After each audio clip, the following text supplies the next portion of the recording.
Yeah, thanks very much, Ben. Hey, look, just think about this. What on earth is the Christian church doing outlining 7 deadly sins? And what are the sins, after all, that most affect us humans? Ben?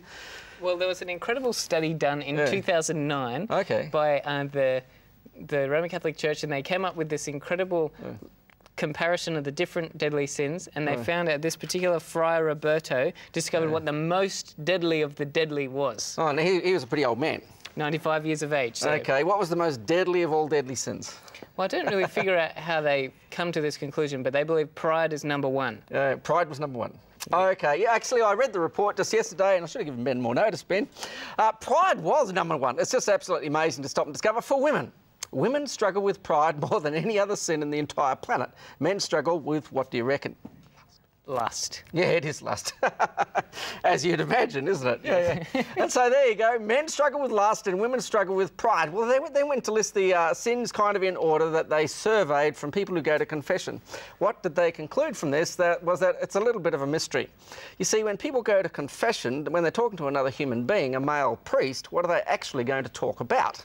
Well, a man is probably going to be manly, and a woman, is she going to list as lust as number 1, or would she talk about something more neutral and more safe, like pride, followed by envy, and then somewhere down the track comes lust? So at the end of the day, Ben, they couldn't make any conclusion whatsoever.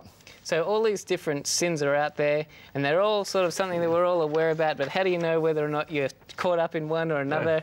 It sounds a bit confusing. It is a little bit confusing. In fact, the Christian Church has just recently updated the list of deadly sins versus non-deadly sins. You see, with our modern world, it's been discovered by the church that we need to increase the number of deadly sins because the world is facing greater moral turmoil, which begs me to ask the question, why should it all be so complicated? Did you know that 1/3 of people of the Catholic Christian faith no longer believe confession is of any value whatsoever?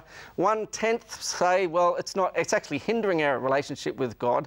How does all this work? Sin and forgiveness, and what about the 7 deadly sins? Why should it be so complicated? What's the difference between good pride and bad pride?